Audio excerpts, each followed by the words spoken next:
हाय हाय, ये लड़की तो बेसहारा और तनहा होकर रह गई है। अब कौन इसका सहारा बनेगा। अभी थोड़ी देर पहले ही मेरे माँ बाप का अंतिम संस्कार हुआ था। मैं घर के एक कोने में बैठी थी। हालांकि वहां मेरे ताया ताई भी मौजूद थे, लेकिन मेरी ताई मेरे पास बैठने के बजाय दूर बैठी मेरी बेबसी का तमाशा देख रही थी। मैं तो इस पूरी दुनिया में तन्हा होकर रह चुकी थी। माँ बाप के जाने के बाद तो जैसे मुझे सगे तो बेगाने लग रहे थे। बस इस वक्त आस पड़ोस की औरतें ही मुझे तसल्ली दे रही थीं। जब उनमें से एक औरत ने ये पूछा था, शायद उस पर मेरे ताया का खून जोश मार गया था। वो उठकर मेरे पास आए, मेरे सर पर हाथ रखते हुए बोले, किसने कहा ये बेसहारा है? अरे, इसके बाप जैसा ताया इसके सर पे मौजूद है। अपनी बच्ची पे आँच आँच तक नहीं आने देगा। ताया जी के शब्द तो मेरी आंखें भिगो चुके थे। खैर, मेरे माँ बाप की अचानक मौत के बाद मेरे ताया मुझे अपने घर ले आए, लेकिन मेरी ताई मुझे 1 मिनट भी बर्दाश्त नहीं करती थी। मैं 17 साल की थी जब मेरा सब कुछ लुट गया था। मैं अपने माँ बाप की इकलौती औलाद थी, इसीलिए मुझे अपने साथ अपने घर ले गए। मुझे अपने साथ ले जाना ताया की बहुत बड़ी मजबूरी थी, लेकिन मेरी ताई इस बात पर बिल्कुल भी राजी नहीं थी। ताई के मिजाज से ही मुझे डर लगता था। मेरे ताया की 2 बेटियां थीं, बेटा कोई नहीं था। ताई जी की दोनों बेटियां मुझसे बड़ी थीं। मैं ताया जी की दोनों बेटियों से खूबसूरती में बढ़कर थी, और मेरी ताई यही बात बर्दाश्त नहीं करती थी। वो हर वक्त मुझे यही कहती रहती, अगर तुम्हें यहाँ रहना है तो सारे घर का काम तुम्हें ही करना पड़ेगा। मैं तुम्हें मुफ्त की रोटियां नहीं खिला सकती। मेरी ताई जी की दोनों बेटियां भी मुझसे जलन करती थीं, इसीलिए मुझे ठीक से बात नहीं करती थीं। जब मैं ताई जी के घर आई तो ताई जी ने मेरे लिए स्टोर रूम खाली करवा दिया। कहने लगी कि तुम आज के बाद यहीं रहा करोगी। हमारे घर में फालतू कमरा नहीं है, जो तुम नवाबजादी को मैं एक कमरा अलग से दे दूंगी। ये बात सुनकर मेरे ताया जी भी नजरें चुरा गए थे, क्योंकि उनकी ताई जी के सामने ज्यादा नहीं चलती थी। लेकिन एक दिन मेरे हक के लिए अमर ने आवाज उठाई। अमर ताई जी की सहेली का बेटा था। उसके माँ बाप के गुजर जाने के बाद वो ताई जी के साथ ही रहता था। अमर जब 7 साल का था तभी उसकी माँ का देहांत हो गया था। तब से ताई जी ने ही अमर को पाल पोस कर बड़ा किया था। उनका अपना कोई बेटा नहीं था, लेकिन ताई जी अमर को अपने बेटे की तरह ही मानती थी। अमर एक दिन कहने लगे कि आंटी, रमा कोई नौकरानी नहीं है जो स्टोर रूम में रहेगी। वैसे भी हमारे घर में एक गेस्ट रूम एक्स्ट्रा है। ऐसा करें, वो रमा को दे दें। अमर का ये कहना था कि मेरी ताई तो उस पर भड़क उठी। कहने लगी, तुम्हें ज्यादा हमदर्दी जताने की जरूरत नहीं है। मैं अच्छी तरह से जानती हूँ कि किसको कहाँ रहना है। अमर भी चुप हो गया था। अभी फिलहाल बेरोजगार था, कोई काम धंधा पास में नहीं था, अपने अंकल और आंटी के टुकड़ों पे पल रहा था। और फिर तो ये सिलसिला जारी हो गया था। ताई जी घर के सारे काम मुझसे करवाती और खाने को भी पेट भर खाना नहीं देती थी। लेकिन उस पे घर में अगर कोई मेरा हमदर्द था तो वो अमर ही था। एक दिन मुझसे कहने लगा कि मैं पिछले 6 महीने से नौकरी ढूंढ रहा हूँ, लेकिन मिलती ही नहीं। बस मेरी नौकरी लग जाने दो, फिर मेरा भी इस घर में रौब होगा। उसके बाद तुम्हारे भी दिन बदल जाएंगे। मैं उस वक्त किचन में बर्तन धो रही थी जब वो किचन में ही आ गया था और मुझे एक पैकेट पकड़ा दिया। मैंने कहा, ये क्या है? तो कहने लगा, इसमें तुम्हारे लिए खाना है, जाओ जाकर कमरे में खा लेना। मुझे पता है आंटी तुम्हें बासी रोटी या झूठन ही देती है। मैंने जब उसकी ये मेहरबानी की वजह पूछी तो कहने लगा, मुझे तुम्हारी हालत देखी नहीं जाती। तुम्हारी मासूमियत पे तो किसी का भी दिल मोम हो सकता है, लेकिन पता नहीं आंटी को तुमसे क्या नफरत है कि वो तुम्हारे ऊपर इतना ज्यादा जुल्म करती हैं। फिर वो मुझे अपनी नौकरी के बारे में बताने लगा। मैंने कहा, तुम्हारी नौकरी से मेरे दिन क्यों बदल जाएंगे? तो कहने लगा, फिर मैं आंटी को तुम्हारे साथ कोई भी जुल्म नहीं करने दूंगा। अभी तो मैं आंटी को कुछ नहीं कह सकता, क्योंकि मैं खुद ही उन पर अभी बोझ हूँ। हालांकि आंटी ने कभी भी मुझे बोझ नहीं समझा है, लेकिन मुझे खुद भी एहसास है कि मैं एक बेरोजगार हूँ। मैंने एक नजर अमर की आंखों में देखा था। वो मेरे ही चेहरे पर अपनी नजर जमाए हुए था। उनकी नजरों में कुछ ऐसा था कि मैं फौरन नजरें चुरा गई थी। एक पल को मेरा चेहरा लाल हुआ था। मैं नहीं जानती थी क्या वजह थी, लेकिन अमर की इतनी सी मेहरबानी पे ही मैं खुश हो गई थी। मेरी आंखों में भी अमर के सपने सजने लगे थे, लेकिन मैं जानती थी कि उन सपनों की कोई हकीकत नहीं थी, क्योंकि ताई जी मुझसे नफरत करती हैं और जैसा वो मेरे साथ व्यवहार करती हैं, वो कभी मुझे इस घर में ना रखती। चाहे पूरी जिंदगी गुलामी करती रहूं, लेकिन वो कभी भी मुझे अमर की पत्नी नहीं बनने देंगी। लेकिन असल तूफान तो उस समय उठा जब ताई जी की बेटियों के लिए आने वाले रिश्ते मुझे पसंद करके जाने लगे। ताई जी कहने लगी, ये डायन जब से आई है मेरी बच्चियों को तो कोई देखने को भी तैयार ही नहीं है। मैं इसे अपने घर में नहीं रख सकती। हालांकि मैं आने वाले मेहमानों के सामने नहीं जाती थी और ना ताई ने मुझे इस काबिल छोड़ा था कि मैं किसी के सामने जा पाती। मैं हर वक्त फटे पुराने कपड़े पहने रहती, मेरा हुलिया खराब रहता, लेकिन मैं अपनी खूबसूरती का क्या करती जो इस वक्त फटे पुराने खराब हुलिये में भी दमकती रहती थी। ताई जी ने मेरे सारे कीमती डिजाइनर कपड़े अपनी बेटियों को दे दिए थे। मैं सारा दिन किचन में आम से कपड़े पहने मेहमानों की खातिरदारी का सामान तैयार करती रहती थी। मुझे तो मेहमानों के सामने आने की भी इजाजत नहीं थी। बालों का जूड़ा बना हुआ था और लट गर्दन पर झूल रही थी। जब मैं ड्राइंग रूम में प्लेटें लगा रही थी, तभी मेहमान अचानक ही आ धमके थे। मैं उनके आने पे एकदम से बौखला गई थी। ताई जी ने मुझे इशारा किया था कि मैं अंदर चली जाऊं, लेकिन उन औरतों में से एक औरत की नजर मुझ पर पड़ी थी। फौरन ही वो पूछ बैठी, ये लड़की कौन है? ताई जी तो कह देती कि नौकरानी है, मगर ताया जी ही थे जो बोले कि ये मेरे भाई की आखिरी निशानी है, मेरी भतीजी है। मैं बेहद परेशान हुई थी कि मैं अब कहाँ जाऊं। वही हुआ था जिसका डर था। वो लोग ताई जी की बेटियों की जगह मुझे पसंद करके गए थे। ताई जी ने तो गुस्से से फौरन ही इनकार कर दिया था और बाद में सारा गुस्सा ताई जी का मेरे ऊपर ही निकला था। मेरे होठों से खून बहने लगा था। मेरे बाल खींच खींच कर ताई जी ने मेरा पूरा सर दुखा दिया था। मैं अपने स्टोर रूम में बैठी सिसक सिसक कर रो रही थी। मैं अपने माँ बाप को याद कर रही थी। मुझे वो दिन याद आ गया जब कंघी कराते हुए भी मैं चीखने लगती थी कि माँ धीरे करो, मुझे बालों में दर्द होता है। तो मेरी माँ बड़े ही प्यार से कंघी करती थी, कहती, रमा तेरे बाल बड़े ही नाजुक हैं, जरा सी कंघी से तेरे बालों में दर्द होने लगता है। और आज ताई जी ने कितनी बेदर्दी से मेरे बालों को खींचा था और मेरे गालों पर थप्पड़ लगाए थे। ताया जी ने मुश्किल से ताई जी को समझाया था। ताया जी ने कहा था कि मैं सोच रहा हूँ कि रमा की शादी भी जल्द ही कर दूं। ये सुनकर ताई जी ने तेज नजरों से ताया जी को घूरा था, लेकिन ताया जी की अगली बात ने तो मेरे सर पर ही धमाका किया था। ताया जी कहने लगे, मैं सोच रहा हूँ कि रमा की शादी अमर के साथ कर दूं, ताकि रमा के बारे में कोई पूछे तो हम ये कह सकते हैं कि ये हमारे घर की बहू है। ये सुनना था कि मेरी ताई तो हत्ते से ही उखड़ गई थी। कहने लगी, मैं इस लड़की की शादी अपनी सहेली के बेटे से हरगिज नहीं कराऊंगी। उसके बाद मेरी ताई ने अपनी बेटियों को छोड़कर मेरे लिए रिश्ते देखने शुरू कर दिए। एक बार मुझसे कहने लगी, मैंने तुम्हारा रिश्ता एक जगह पक्का कर दिया है। ताई की इस बात पे मैंने कोई जवाब नहीं दिया। वो कहने लगी कि कल वो लोग आएंगे तो तुम तैयार होकर उनके सामने आकर बैठ जाना। मैं तब भी खामोश रही, क्योंकि मैं जानती थी अगर मेरी शादी अमर से हो भी गई तो मेरी ताई जी मुझे कभी भी खुश नहीं रहने देंगी। जब रिश्ते के लिए मेहमान आए तो मैं उनके सामने बैठ गई। वो दो औरतें और एक अधेड़ उम्र का मर्द था। उस मर्द की लगभग उम्र 45 से 50 साल थी। मेरे होश तो उस समय उड़े थे जब ताई जी कहने लगी, मैं तुम्हारी शादी इस आदमी से कर रही हूँ। उस आदमी को देखकर तो मेरे सोचने समझने की सारी हिम्मत ही खत्म हो गई थी।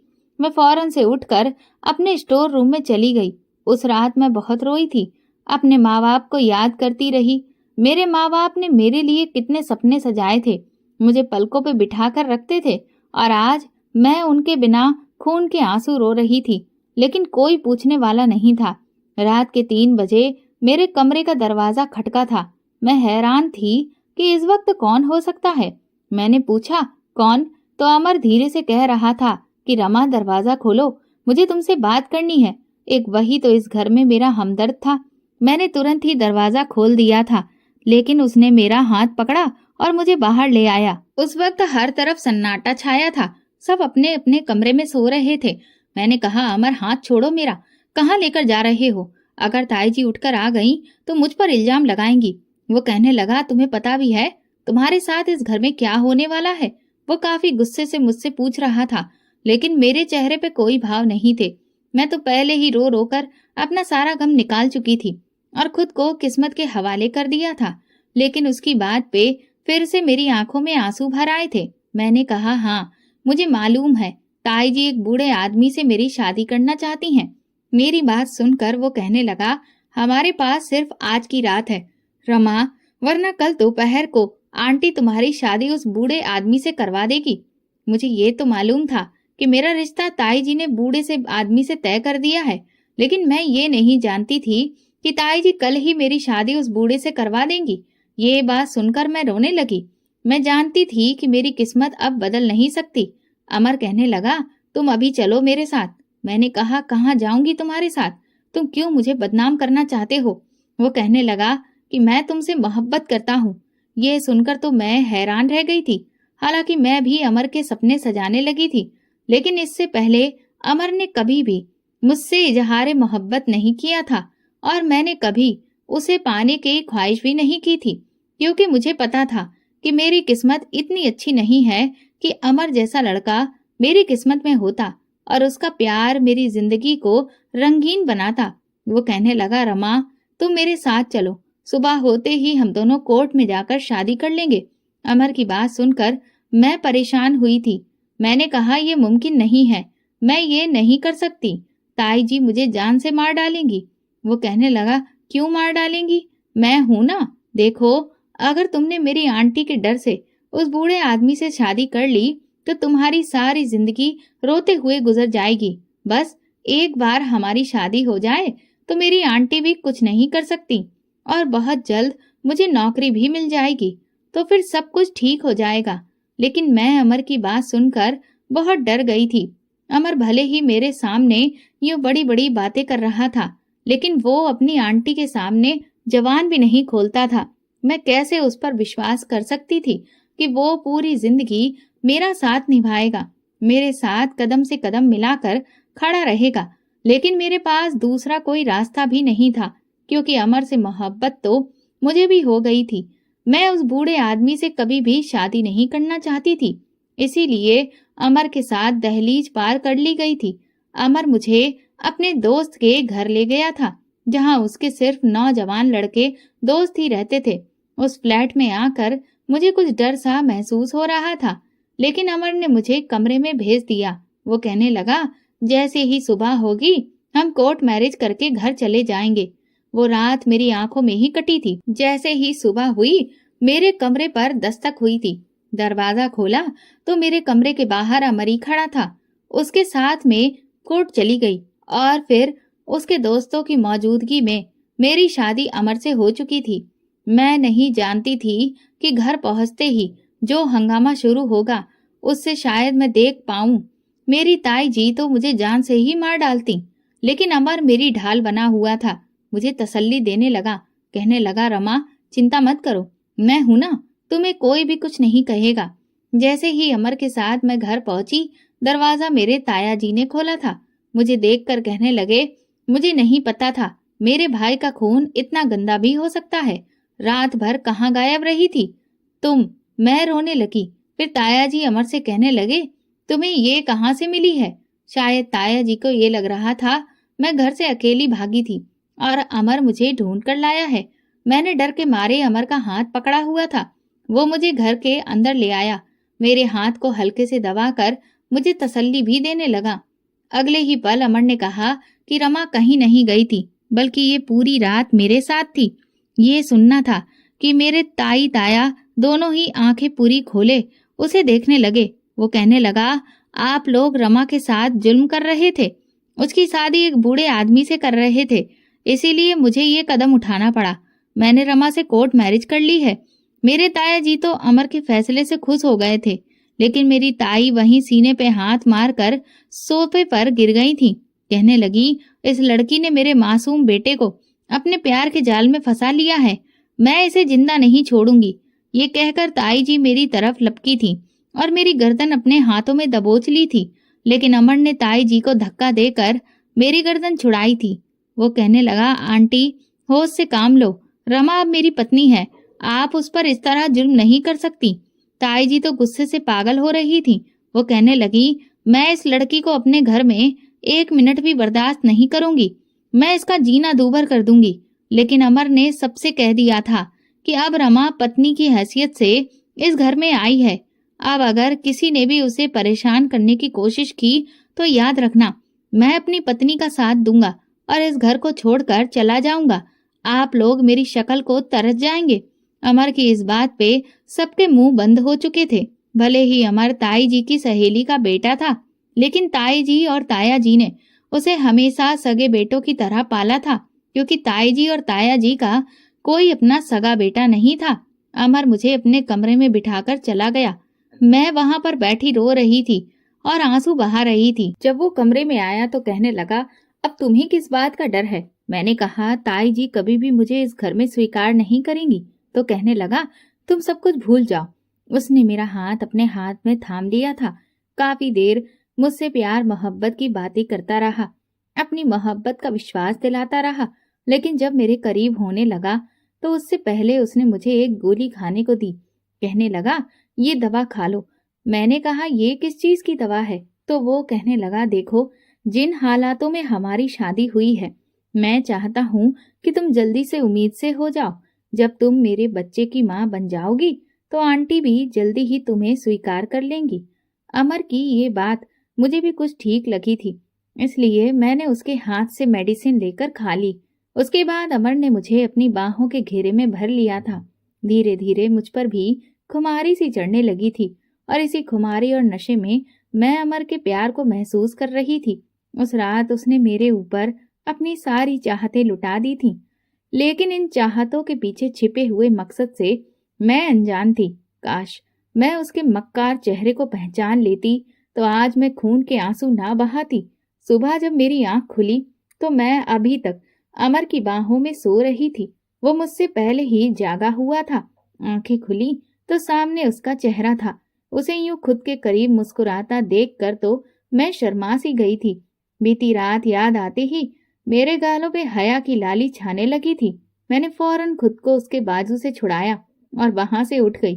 फ्रेश होकर मैंने वही आम से कपड़े पहने तो अमर ने मुझसे वो सूट छीन लिया।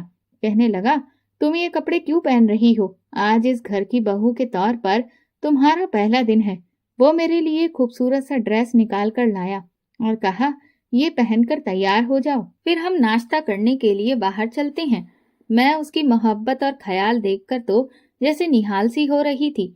मैंने वही सूट पहना और हल्का हल्का मेकअप भी कर लिया, मगर जैसे ही कमरे से बाहर जाने लगी, ताई जी के ख्याल से मैं कांप चुकी थी। न जाने मुझे बाहर देखकर ताई जी का क्या व्यवहार होगा। जो कुछ मैंने सोचा था शायद उससे भी बुरा होने वाला था।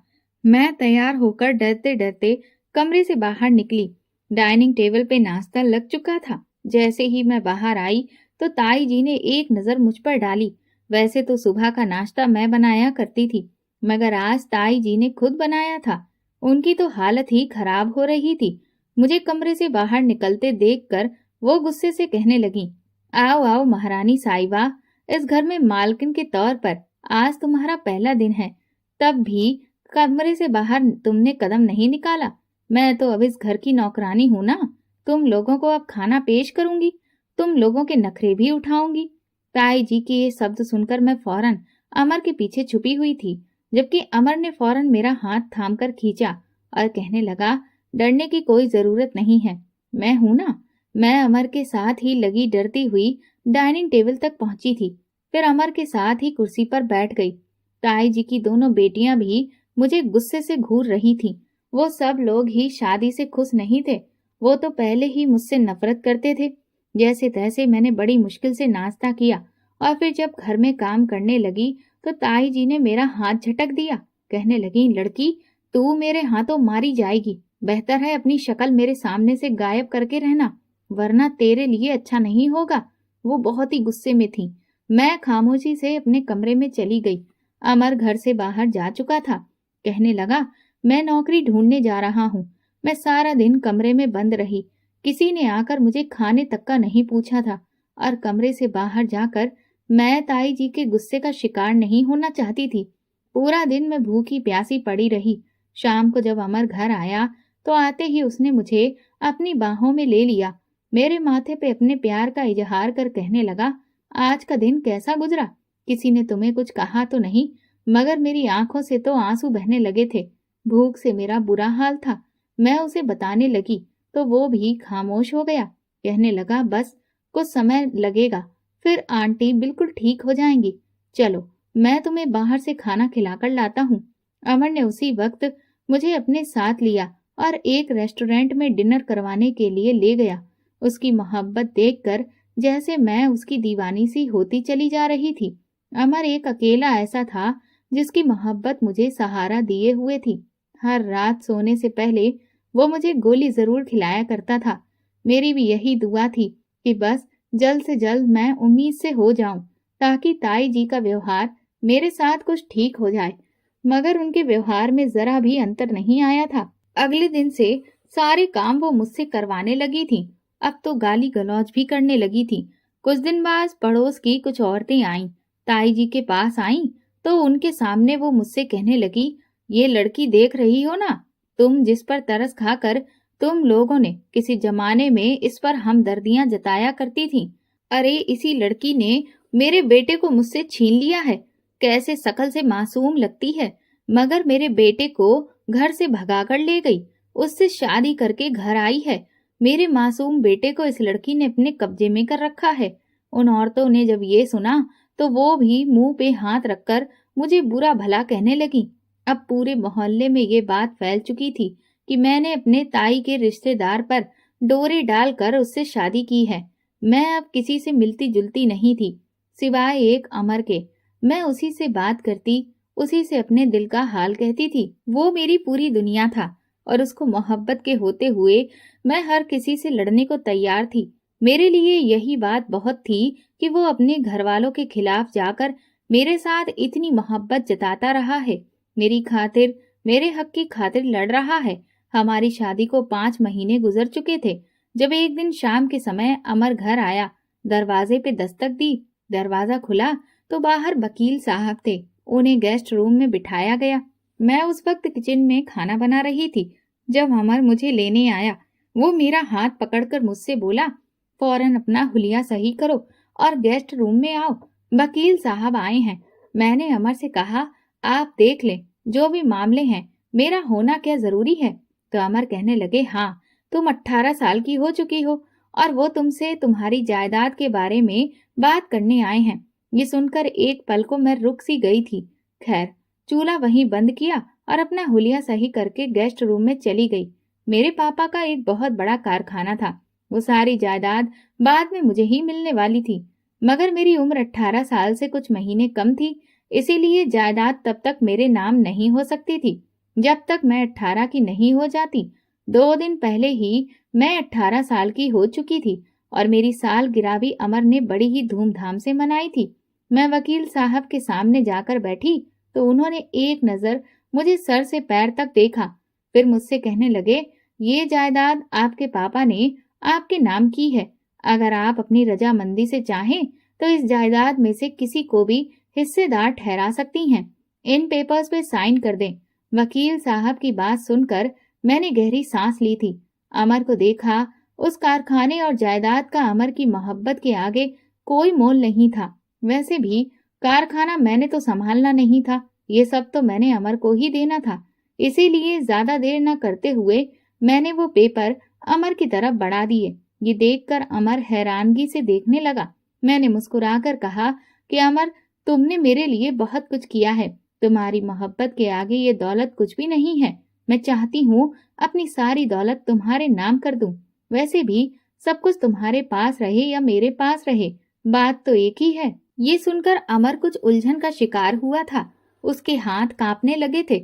उन पेपरों को लेते हुए उसने वो पेपर मुझे वापस कर दिए। कहने लगा कि नहीं रमा, इस जायदाद पर तुम्हारा हक है और तुम्हारा ही रहेगा। मैं भला इन पेपर्स पे कैसे साइन कर सकता हूँ? मगर जब मैंने ज्यादा जिद की तो अमर ने उन पेपरों पर साइन कर दिए और फिर वकील साहब का कहना था कि कुछ फॉर्मेलिटीज पूरी करनी होगी। उसके बाद ही ये जायदाद पूरी तौर पे अमर के नाम हो जाएगी। मैं बहुत खुश थी। वकील साहब वहां से जा चुके थे, जबकि अमर ने मेरा हाथ पकड़ा और अगले ही पल मुझे गले से लगाकर मेरे गालों को चूम लिया था। मैं मुस्कुरा दी। वो कहने लगा कि मैं सोच भी नहीं सकता था कि तुम मुझसे इतनी मोहब्बत करती हो। वो वहां से चला गया, जबकि मैं खुश थी। उसने जाकर ये बात अपनी आंटी को बताई थी। ये सुनकर उनका मुंह खुला का खुला रह गया था। मुझे लगा शायद मेरे इस कदम के बाद ताया जी और मेरी ताई जी का व्यवहार मेरे साथ अच्छा हो जाएगा। वो अमर के माथे को प्यार से सहलाने लगी, उसे बधाइयां देने लगी। ताया जी भी खुश थे और मैं भी खुश थी कि चलो, हो सकता है ये लोग मुझे स्वीकार कर लें। उस रात मैं बहुत देर तक अमर का इंतजार करती रही, यहाँ तक कि रात का 1 बज चुका था। मुझे कुछ कुछ अजीब सा लग रहा था। मेरा जी भी मितला रहा था और बेचैनी सी महसूस हो रही थी। शायद भगवान ने मेरी सुन ली थी और मैं माँ बनने वाली थी। मुझे तो विश्वास ही नहीं आ रहा था, लेकिन मैं चाहती थी कि कल मैं अमर के साथ जाकर सबसे पहले अपना चेकअप करवा लूं। मगर उस रात अमर 2 बजे वापस आया तो थका हारा था, लेकिन थकावट के बाद भी वो गुनगुना रहा था। वो आकर बिस्तर पे गिरा और फौरन ही सो गया। उसने मुझसे कोई भी बात नहीं की। अगली सुबह जब मैंने अमर से डॉक्टर के पास जाने की बात की तो वो मुझे बिल्कुल नजरअंदाज कर चुका था। कहने लगा, खुद चली जाओ, टैक्सी करो और जाओ, मुझे और भी बहुत से काम हैं, कारखाना देखना है, ये सब मैनेज करना है। वो मुझे पूरी तरह से नजरअंदाज करने लगा था। अब मेरी तबीयत दिन ब दिन गिरती ही जा रही थी। पेट में हल्का सा दर्द होने लगा था। मैं जो समझ रही थी कि ताई और मेरे ताया की लड़कियों का व्यवहार मेरे साथ ठीक होगा, लेकिन वो तो मुझसे और भी ज्यादा नफरत करने लगी थी। मेरे साथ और भी ज्यादा बुरा होता चला जा रहा था। मुझे समझ में नहीं आ रहा था कि आखिर ऐसा हुआ क्या है। जायदाद नाम करते ही अमर का व्यवहार भी मुझसे इस कदर बदलने लगा था। आखिर क्यों? वो तो मुझे यूं नजरअंदाज कर चुका था जैसे उसकी नजर में मेरी कोई अहमियत ही ना हो। एकदम से इतनी मोहब्बत के बाद वो अजनबीपन देखकर मैं अंदर ही अंदर टूटने लगी थी। दिमाग में खतरे की घंटी बजने लगी थी कि कहीं मैं कुछ गलत तो नहीं कर बैठी। एक दिन जब तबीयत बहुत खराब हुई तो मजबूरन अकेली ही मैं डॉक्टर के पास चली गई। मुझे लगा शायद मैं प्रेग्नेंट हो गई हूँ, मगर जो बात डॉक्टर ने मुझे बताई वो सुनकर तो जैसे मेरे पैरों के नीचे से जमीन निकल चुकी थी। डॉक्टर कहने लगी कि आप बच्चा पैदा करने के काबिल ही नहीं हैं। आपने बहुत ज्यादा गलत दवाइयों का सेवन किया है जिससे कि आप प्रेग्नेंट ना हो सकें, और इन दवाइयों के लगातार इस्तेमाल करने का ही ये असर है कि अब आप कभी भी मां नहीं बन सकती। हमें जल्द से जल्द ऑपरेशन करके आपके शरीर से बच्चेदानी को निकालना होगा, वरना जहर आपके शरीर में भी फैल सकता है और आपकी भी मौत हो सकती है। ये खुलासा तो जैसे मेरे पूरे शरीर को हिलाकर रख चुका था। अमर के शब्द मेरे दिमाग में घूमने लगे। वो तो कहता था कि इन दवाइयों से मैं जल्द ही मां बन जाऊंगी। अमर ने मुझे धोखा दिया था। मुझे प्रेग्नेंट होने की दवा की जगह वो तो मुझे मां ना बनने की दवा खिलाया करता था, जिससे कि मैं कभी भी मां ना बन पाऊं। मैं फूट फूट कर रोने लगी। जिस आदमी पर मैंने सबसे ज्यादा भरोसा किया था वही मुझे धोखा दे चुका था। बड़ी मुश्किल से मैं घर पहुंची थी कि अमर से मैं हिसाब मांगूंगी। आखिर उसने मेरे साथ ये सब क्यों किया? घर में कदम रखा तो अमर अपनी आंटी के साथ बैठा बातें कर रहा था। ताया जी भी वहीं मौजूद थे। सब लोग बहुत खुश थे। अमर हंस हंस कर उन्हें बता रहा था कि कैसे उसने ये सारा प्लान बनाया सिर्फ और सिर्फ मेरी जायदाद हथियाने के लिए। और ताई जी अमर की बलाएं ले रही थी कि तू तो बड़ा अच्छा खिलाड़ी निकला, तुझे तो फिल्मों में काम करना चाहिए। अरे तुमने तो मुझे भी भनक नहीं लगने दी कि ये सब कुछ तू रमा की जायदाद के लिए कर रहा है। कि तभी अमर की नजर मुझ पे पड़ी। मेरा बस नहीं चल रहा था कि मैं अमर का मुंह नोच लेती। यहाँ पे तो सब के सब मेरे दुश्मन थे। अगले ही पल मैं आगे बढ़ी और अमर को गिरेबान से पकड़ लिया। मेरा पूरा शरीर कांप रहा था। मैं रोते हुए कहने लगी कि मेरा क्या कसूर था? किस गुनाह की सजा दी तुम लोगों ने मुझे? मैंने तो तुम्हें अपना परिवार माना था। और अमर, तुमसे तो सच्ची मोहब्बत की थी, और उस मोहब्बत के आगे मैंने अपनी जायदाद भी तुम्हारे नाम पर कर दी थी। उससे तो अच्छा था कि तुम मुझे मरने के लिए छोड़ देते। तुमने मुझे धोखा दिया है। धोखेबाज हो तुम। अभी के अभी मेरी सारी जायदाद वापस करो। उस पर सिर्फ और सिर्फ मेरा हक है। मेरे माँ बाप की मेहनत की कमाई है। तुम जैसे धोखेबाज मेरे माँ बाप की मेहनत की कमाई पे ऐश नहीं कर सकते। मगर उसी पल अमर ने मुझे दूर धक्का दिया। मैं जाकर फर्श पे गिरी थी। ताया जी की तरफ जब मैंने एक नजर देखा कि शायद वो मुझे कोई हमदर्दी के बोल बोलते, मगर वो भी हमेशा की तरह नजर झुकाकर अपने बेटे और अपनी पत्नी के पीछे थे। मैंने रोते हुए अमर को ये भी कहा कि तुम्हारी वजह से मैं अब कभी भी मां नहीं बन पाऊंगी। मुझे ऑपरेशन भी करवाना है। मुझे पैसे चाहिए, वरना मैं मर जाऊंगी। मगर अमर नफरत से कहने लगा, मेरी भला से मरो तो मर जाओ, मैं तुम पर एक पैसा खर्च नहीं करने वाला। एक पल में उसने मुझे आसमान से उतार कर जमीन पे पटक दिया था। मुझे लगा मेरी सांसें रुक जाएंगी। अमर का मतलबी प्यार मेरी जिंदगी बर्बाद कर चुका था। ताई जी आगे बढ़ी और कहने लगी, मैं अब इस लड़की को अपने घर में नहीं रहने दे सकती। अरे, अब तो ये वैसे भी कंगाल हो चुकी है। हमारी बला से मरे या जिए, हमें अब इससे कोई मतलब नहीं होना चाहिए। मैं रोने लगी। रोते हुए ताऊ जी के कदमों में गिर चुकी थी, लेकिन उन्होंने भी अपने पैर पीछे खींच लिए थे। उन्होंने भी मुझे कोई सहारा नहीं दिया। ताई जी मुझे धक्के देकर घर से निकालने लगी। तभी वहां पे वकील साहब की गाड़ी आकर रुकी थी। वकील साहब मुझे अपनी आंखों से देख चुके थे। 35 से 36 साल के वो खूबसूरत नौजवान वकील थे। जब मेरे माँ बाप जिंदा थे, तभी से हमारी जायदाद के सारे पेपर्स वगैरह का काम वही किया करते थे। मेरे माँ बाप से उनके अच्छे संबंध थे। हमारा घर भी काफी उनका अच्छे से आना जाना था। वो फौरन से आगे बढ़े और मुझे कंधों से थाम लिया। मैंने रोते हुए उनको सारी हकीकत बताई। वकील साहब, जिनका नाम अजय था, उन्होंने नीचे पड़ा हुआ दुपट्टा मेरे कंधे पे रखा। कहने लगे, रमा जी, मैं तो उसी दिन से तुम्हारे पति की नीयत भांप चुका था। तुम मासूम हो, लेकिन मैंने तुम्हारे घर वालों की मक्कारी साफ भांप ली थी कि जरूर ये तुम्हारे साथ धोखा कर रहे हैं। तुम्हारे माँ बाप ने मुझे अपने बेटे की तरह मानते थे, फिर मैं तुम्हारे साथ धोखा कैसे हो जाने देता। मैंने तुमसे किसी भी तरह से अकेले में बात करना चाहता था कि तुम अपनी सारी जायदाद अमर के नाम मत करो, कुछ अपने पास भी रखो। ये मंजर देखकर तो एक पल के लिए अमर के साथ साथ ताई जी के भी होश उड़ चुके थे। वो हड़बड़ाकर मामले को सुलझाने लगे, मगर अजय काफी पहुंचे हुए इंसान थे। मुझे अपने साथ वो अपने घर लेकर गए। उन्होंने मेरी सारी जायदाद मुझे वापस दिलवा दी और अमर देखता रह गया। मेरा सब कुछ मुझे वापस मिल चुका था। मैं अमर से तलाक भी ले चुकी थी, मगर अमर की वो झूठी और धोखेबाज मोहब्बत मुझे आज भी याद आती है। अजय ने मेरे सामने प्रपोजल रखा कि मुझसे शादी कर लो, जिंदगी में कभी तुम्हारे ऊपर आंच नहीं आने दूंगा। तुम्हारे माँ बाप ने मेरे ऊपर बहुत एहसान किए थे। जब मैं वकालत की पढ़ाई कर रहा था, उस समय पढ़ाई पूरी करने के लिए मेरे पास पैसे नहीं थे। तुम्हारे पापा ने ही मेरी पढ़ाई पूरी करवाई थी और वकील बनने के बाद सारे मामलात में मैं ही उनके देखभाल करता था। हो सकता है तुम्हें सहारा देकर मैं उनके एहसानों का कुछ बदला चुका सकूं। मेरे पास दूसरा और कोई सहारा भी नहीं था।